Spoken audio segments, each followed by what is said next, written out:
So we're in New York, and there's a beautiful shop, well lit, nice place to work if you want to do an airplane kit. And we have an airplane, and we also have an owner. Your name, sir? Tom Murphy. Hey, Tom. I am Tom Murphy from upstate New York. We've been hanging out for a week. It's been 5 long days. Yeah, Alyssa was here. Alyssa was here until yesterday. She had to go back and run the business. We were waiting for parts from UPS that we needed to have to finish. And we didn't have a single beer until she left. Right, we did. And even then, we only had one. That's one. Because we have we had a lot of important stuff to do. And, well, tell me, are you a pilot? I am not. Okay, let's quit the video. No. But No, you. I am not. My son went to school for aviation. Yeah? He did not take a job in aviation, but he loves flying. And he bought I'm not going to say the name of it, he bought an ultralight. Right, a little thing A little thing with a small motor. Right. And I put skis on it for him, and I watched him fly it, and my heart was in my throat the whole time. He was flying it, and he finally landed it, and he had trouble with the landing gear on taxi, and I asked him to never fly it again. And That's when you thought about maybe building something more substantial. I told him, I said, if you don't fly that again, I will build an airplane. Okay. So I've been a little more than 2 years building a CH-701 from Zenith. Well, you basically got some sheet metal and some rivets, because now the 701 is kind of a cookie cutter airplane, but you built one of the last that you actually had to cut and put together on your own. I did. I had one of the last, and I actually talked with Sebastian Hines at Zenith in Missouri, and if I wanted to wait 8 or 9 or 10 months, I could have gotten a match drilled set. But I had already finished my tail feathers and my surface controls, so I thought, if I've done that stuff, I might as well build the whole thing. So I went ahead with the kit, and I've got it on the landing gear and ready to. I got it far enough along where I could have Jan and Alyssa come with this beautiful Viking 140 horsepower turbocharged GM 1.2 liter direct fuel injected engine, and it fits this aircraft beautifully. Well, it is a lot of power for a 701. We all know that, but we made it work, didn't we? We did. Yeah. We did. We got the battery in the back. Yep. And you did that, actually. That was your installation. I did do a little work in the back. Yeah. Nice cutout. There she is. So that offsets the fact that you have 140 horsepower. Right. All right. And you added a stiffener. I did. Because you were thinking about doing them everywhere, but it's kind of optional in the 701, right? They were not, the stiffeners were not in my plans for in here. The diagonals. The diagonal stiffeners were not in the plans. But because we put the battery and we put the heavy steel plate in the bottom, Aluminum plate. aluminum Yeah. plate, that's all in here. So this is really solid. And I thought, I had it right here, I'm gonna put a stiffener in it. So we did it. So now I've got the only stiffener it called for was right here. Right. So now I have one in here, and I'm thinking I'm gonna have the advanced warning system right here. Well, it really turned out nice. And The cowling turned out really nice. yeah, we worked on that, and we got, I mean, it goes on like nothing, like butter. It does. And this was your idea here to, flute these so that we could just put this on this side, and then we had an opposing one On this side. on that side, and then those got fluted so it fits like a glove when it goes down onto that. The pins slide in, it's effortless. Nice. This is the favorite side for first, Okay. and the pin goes in. You set it on, the pin goes in. There's no fighting. All right. Well, how was it to deal with Alyssa? Well, this is a gem to deal with. Viking aircraft is a gem to deal with. Again, I came into this a clean slate. I didn't know about anything about aviation. So everything that I did from the starting point to right now, I had to do a lot of research. And I looked at, it isn't that I saw a Viking aircraft engine and said, that's the way I'm going. I looked at the Rotec, I looked at the UL, I looked at this Jabiroos, everything. And then I talked to a few Viking aircraft customers. Now, did Alyssa give you like a? She gave me a list. Oh, wow. She said, here's a list of customers that have used Viking, call who you want. All right.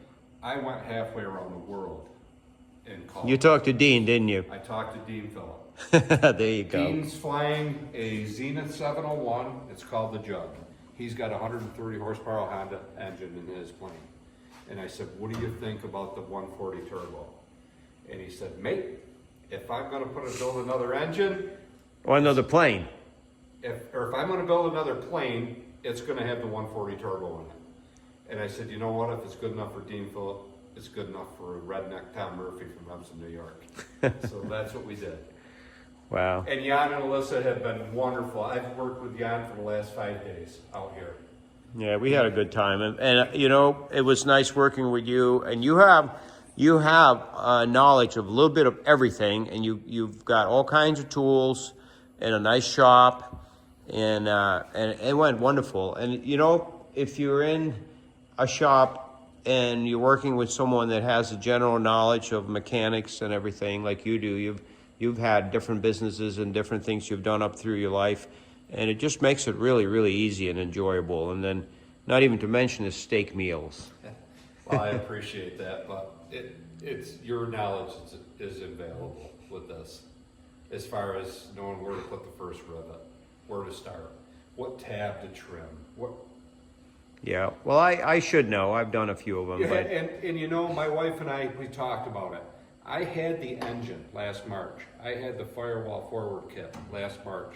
My wife and I drove our RV down to Jan and Alyssa's shop and picked all this stuff up.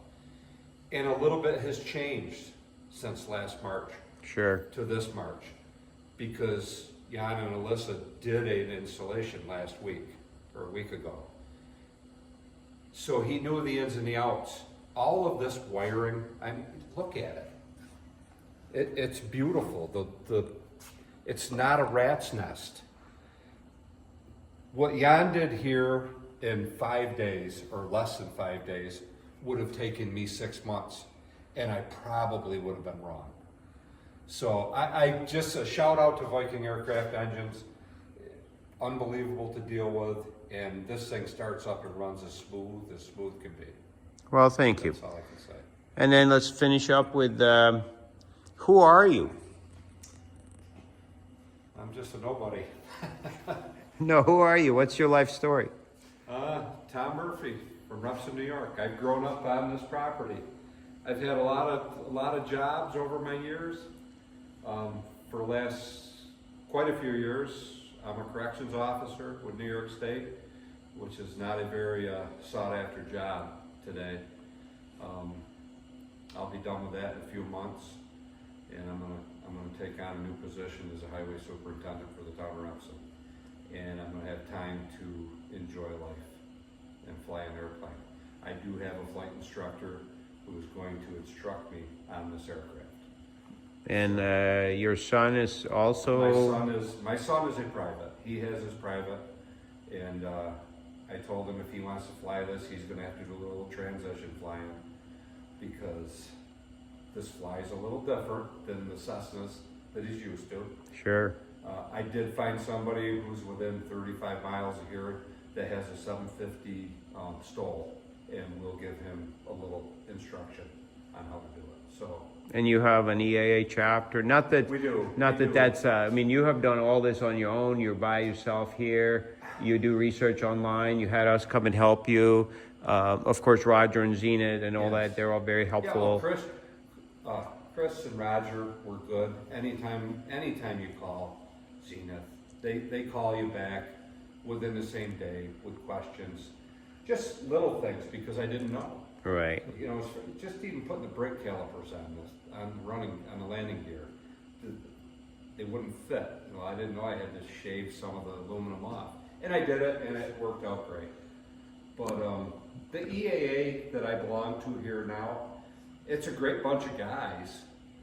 They all fly experimental aircraft, but none of them have built an aircraft. Right. So in your area, you're the builder. I am the builder in this area. There are a few guys around here that, knowing through Zenith, within 20 miles here, that have bought Zenith aircrafts to build, but they're not as far ahead as I am with it. Right. It's been 4 or 5 years. Right. So I have jumped in. It's been a passion. I love building. I'm particular about the way I build. I'm not saying I haven't had a few screw ups and a few miss rivets, but I've stayed within the construction standards of the whole build, and it's turned out well. Now tell me about this piece here, and where did this come from? This This is not standard 701. That is not. Because you have a line now on the bottom here that follows the Yes. cowling, and it goes all the way back. I took Jan's advice because of this cowling. My wife and I own a business in upstate New York that's called the Gutter Guys. We deal all with aluminum gutters. All right. And so I had some 032 aluminum.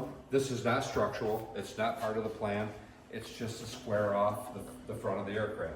Yeah, and it's just to blend in with the cowling. It's just to blend in with the cowling, so this actually, Jan can get a picture of this right up on the wall. It says the Gutter Guy. It's up there behind the hard hat. Oh, there they are. So we cut the gutter out, and it made a nice fit. It made a really, really nice transition from the front fuselage all the way up into the cowling. It fit really nice. I said to Jan yesterday, I said it looks kind of like the Concorde. A little slower, but a nice fit. Yeah, it all turned out great. Well, thank you very much, and what's for dinner? We're gonna have ribeye steaks and potatoes and corn. And where does the meat come from? The pasture. All right. Thank you very much. You're welcome. Thank you, Jan.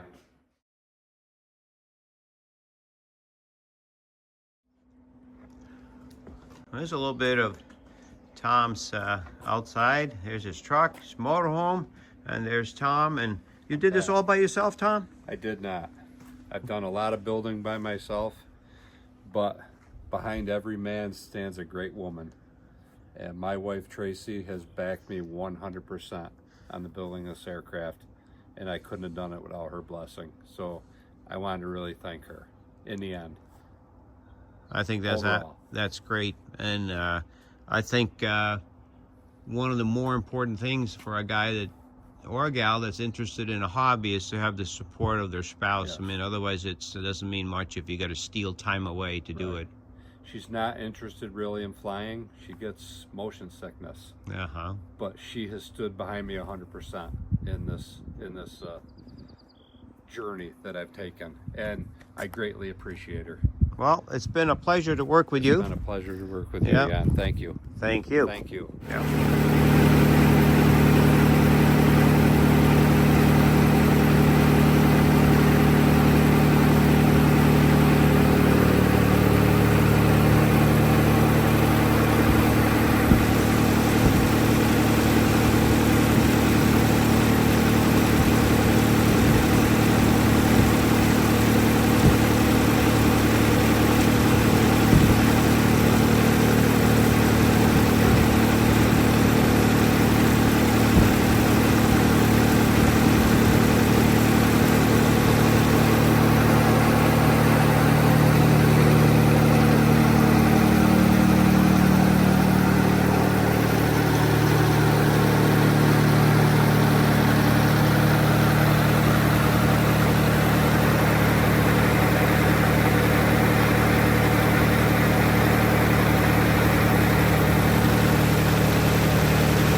All right, let's talk about what's in front of the firewall.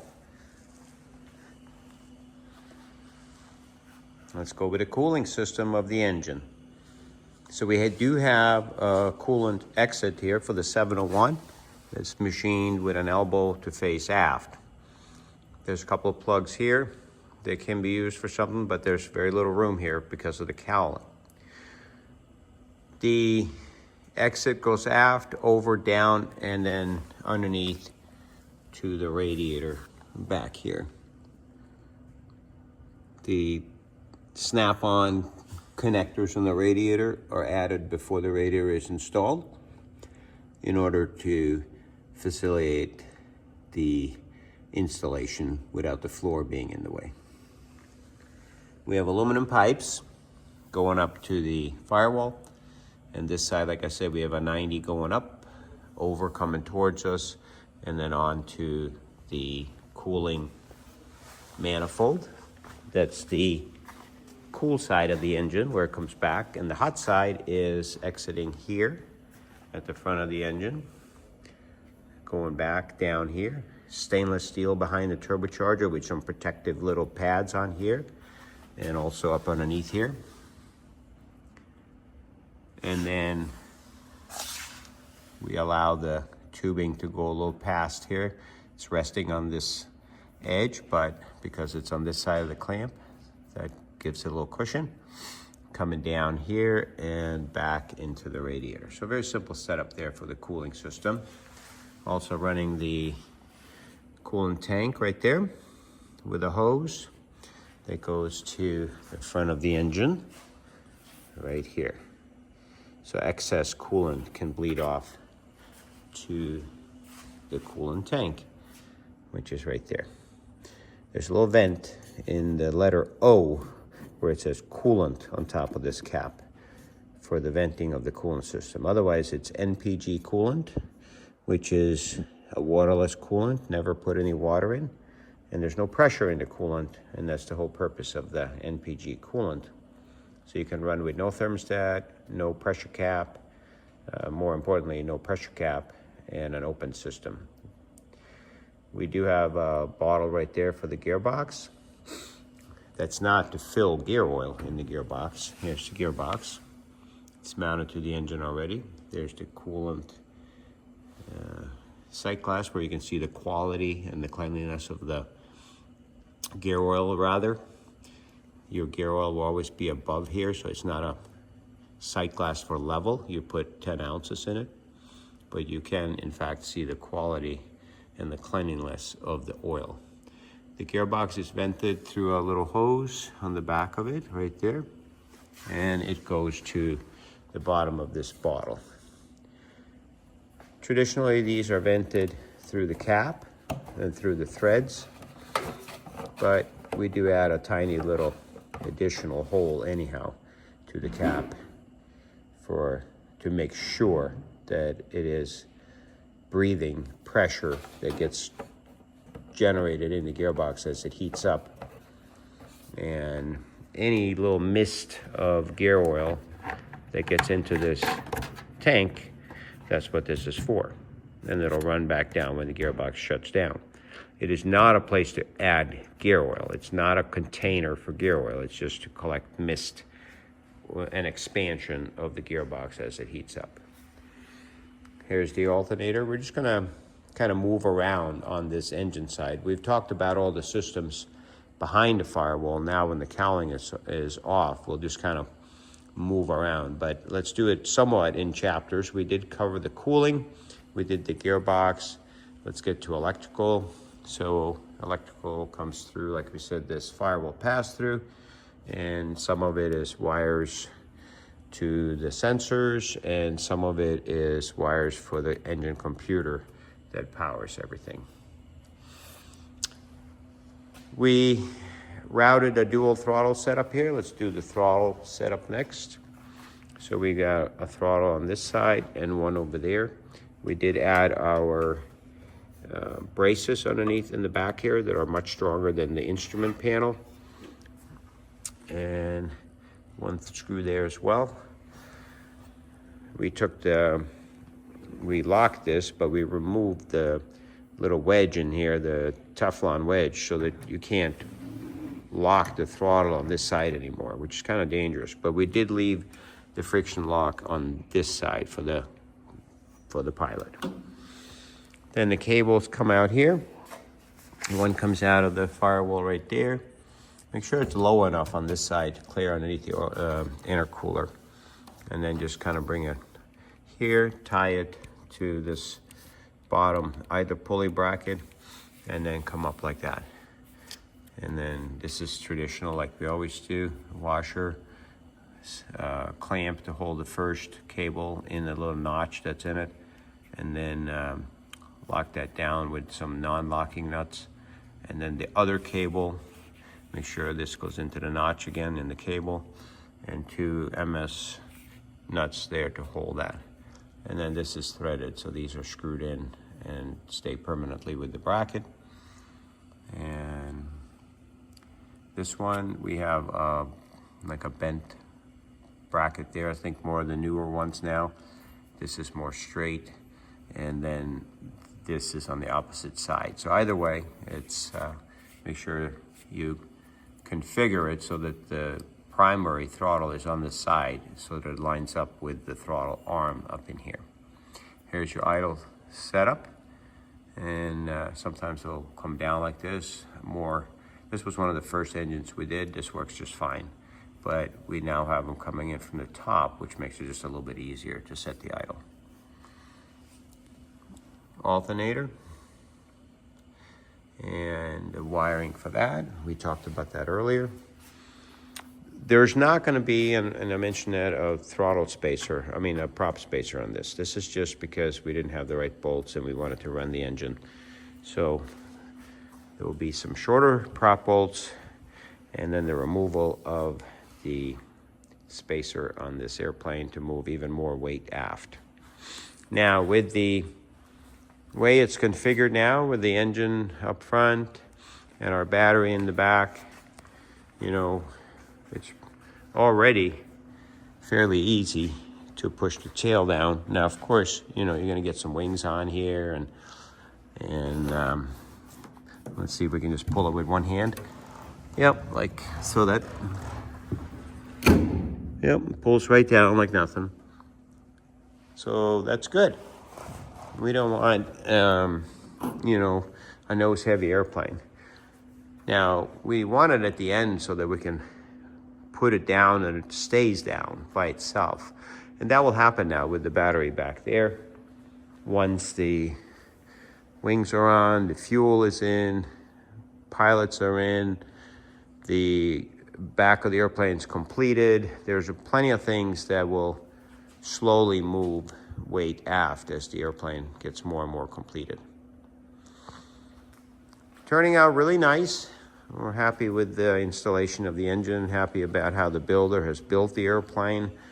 It's going to turn out really, really nice. The cowling was done and finished like a traditional cowling. Cut out the bottom initially.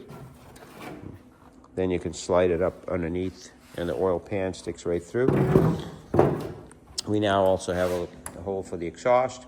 We make that a little bit of an elongated hole because as the cowling goes up, the exhaust pipe is angled aft a little bit. So because of that being angled aft, and the cowling has to come straight up because it has to fit between the gearbox and this, especially without the spacer, the cowling has to move in and then straight up. So hence the elongated hole. Now, one nice thing with this cowling is there is no bottom to the cowling, so it's very easy to install the cowling. One thing we're not showing, well, here's a new, or newer, it used to be kind of a brace around here with an engine mount down here. We now have mounting brackets further up here. Gives the tubes a little bit of an angle downwards, which we like. These are adjustable. We set the engine on a machine surface to level with the top of the airplane. Right here, like an area that has no rivets. And Then we set the, put the cowling on and level it all. 701, we have this trimmed off so that it can be flush. Our breather is here for the crankcase. You can run a hose overboard or just run it down here and point it to something hot like the exhaust. And then that'll evaporate off of that. Here's our fill cap. We now have the white thread sealer on that, and that's tight. And before we did that, we filled the whole engine with 1 3/4 gallons or 7 quarts of coolant, and then or 6 quarts, 7 at the end. And then we cap that off, and then from there on we service the system through the cap on the plastic overflow tank. In any case, not too much else to be shown. For someone that's installing this is usually what this video is about, to help people installing the engine. Trim a little bit here for this bolt, helps a lot. The engine has an oil cooler built in right here. That's already part of the engine. You don't have to do anything for that. The starter is right here. It's mounted with 2 big bolts. Very simple installation and removal of a starter. So a lot of nice things about this engine. It's compact. It's, smooth running. It starts up easy and all that. Maybe we'll fire it up as a finale to this video. Now we're gonna make sure that our throttle is at idle. And we're gonna turn some battery power on. And we should put a fuel pump on, and then we can crank the engine. Clear.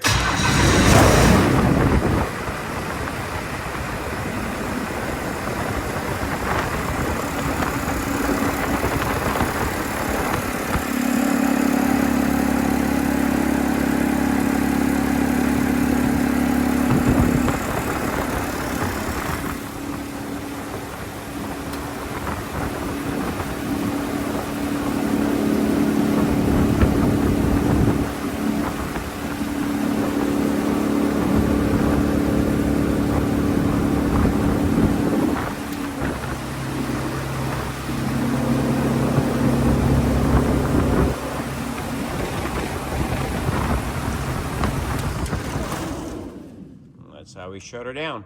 So this is the main switch in this airplane. Turns your battery off and turns all the power off in one location. Heater, main power, crank, fuel pump, alternator, instrumentation.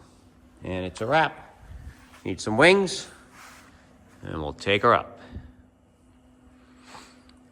Now we're gonna go behind the scenes into the wiring bay. We do use the Viking universal shelf for that. This early 701 kit did not have a crossover back here, so we made our own little angle underneath here, riveted that in, and got that taken care of. That gave us a place to mount everything that we wanted. So we have the ECU for the engine. We have a power bus coming in, a couple of those, starter relay, switch panel, and engine instrumentation up here. So in detail, we're coming in from the back and front. We're coming in from the back here. We're coming in from the front over here. Now, let's do the back first. So we're coming up through the grommets in the front there. There you can see the little angle we added to the firewall. And things spread out from there. We got a couple of wires that are grounds for the fuel pumps. We have a couple of wires that are power for the fuel pumps. So we run those here, and this whole thing is removable. We're doing a service loop here. All the wires go in one place, so that when we take these screws out, the whole thing can be pulled out and you can get back here easier. We have the 2 grounds for the fuel pumps. We have 2 wires that power the fuel pumps through these switches that pick up power from their respective 5-amp breakers. We have the signal wire for the instrumentation of the fuel transducer that's also in the back. That's why I'm mentioning that now, everything from the back.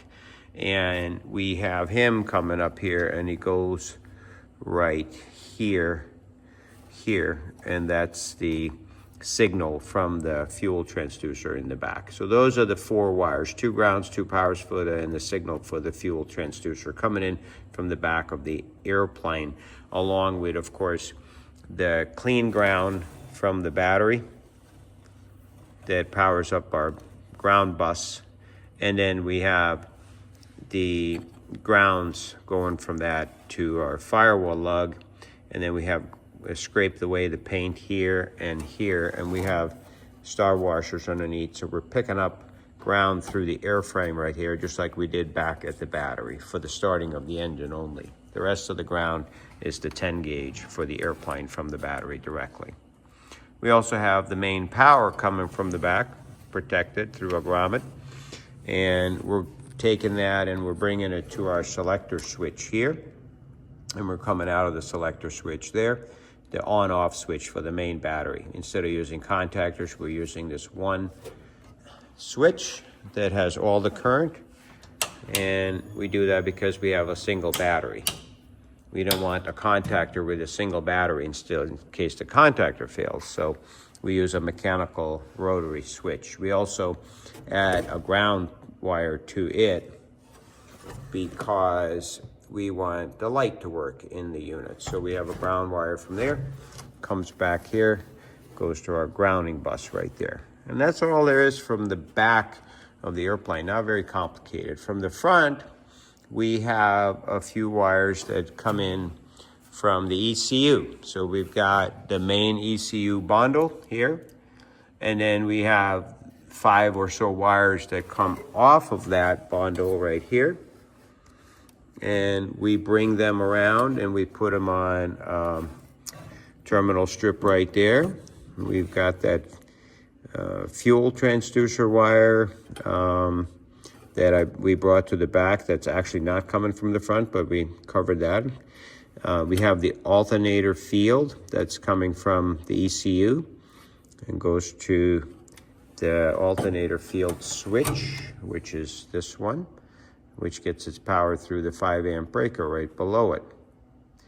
We've got the starter wire coming in from the ECU bundle. Gets its power through the yellow wire from the starter relay. We have the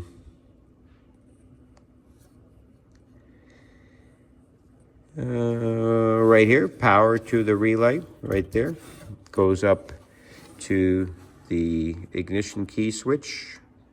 Not power to, but in order to actually engage the relay so that it will crank the engine. We got the key right here.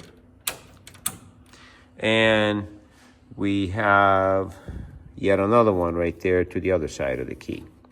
So those are the ones on this terminal strip. From there, we also have a couple of primary power buses up front here. So it says engine positive and airframe positive.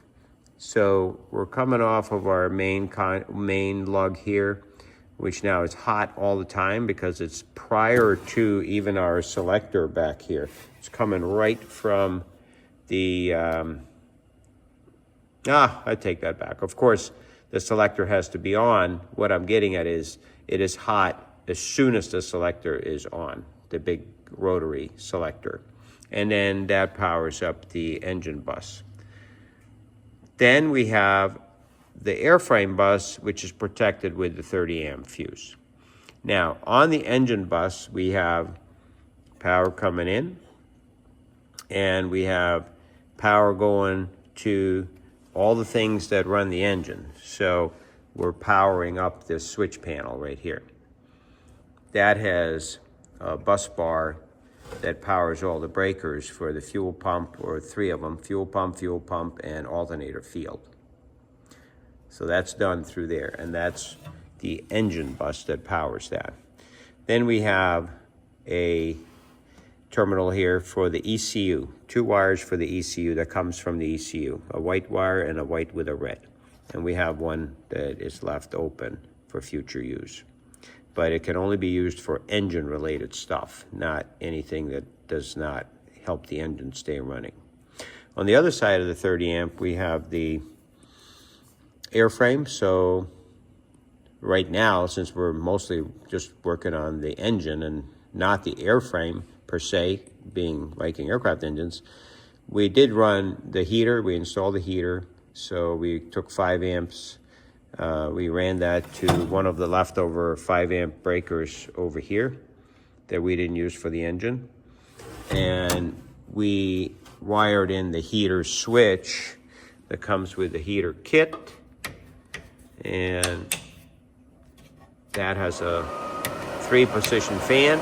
So we wired that in by wiring according to the heater diagram to this plug right here. So we got ground, we got level 1, level 2, level 3, and we've got power going to this from that 5 amp breaker right above it.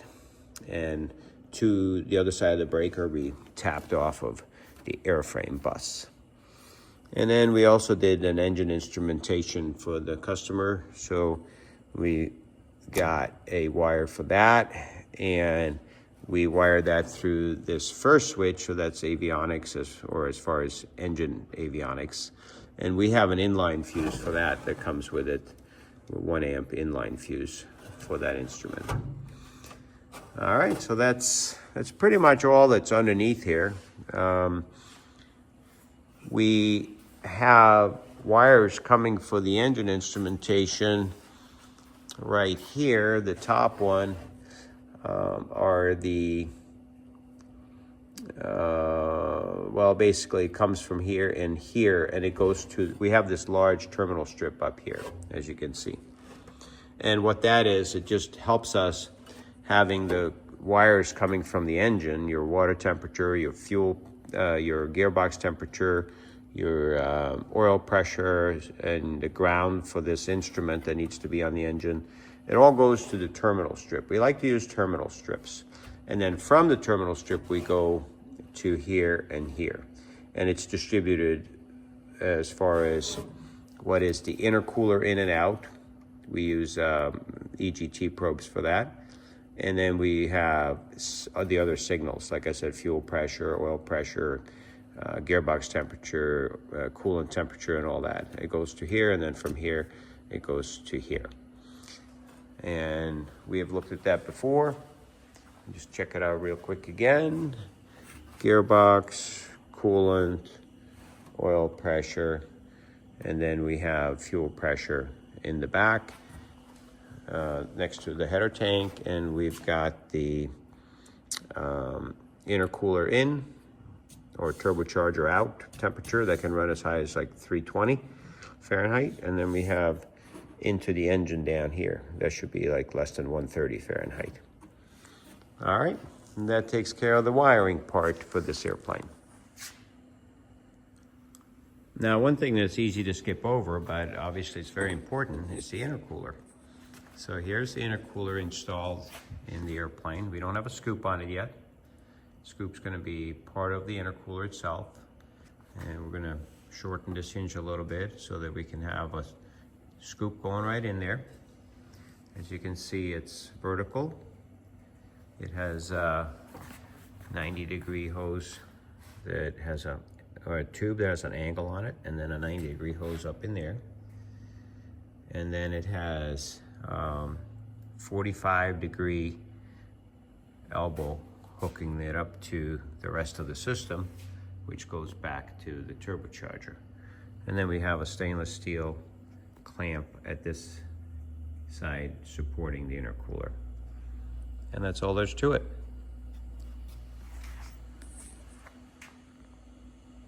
Take your time, you know, playing around with the exact positioning and the height and the length of these hoses. Like I know we shortened this one just a little bit to bring it up a little bit. And then the routing of this, if you want to go underneath or if you want to go on top, you can trial fit all this stuff and see how you like it.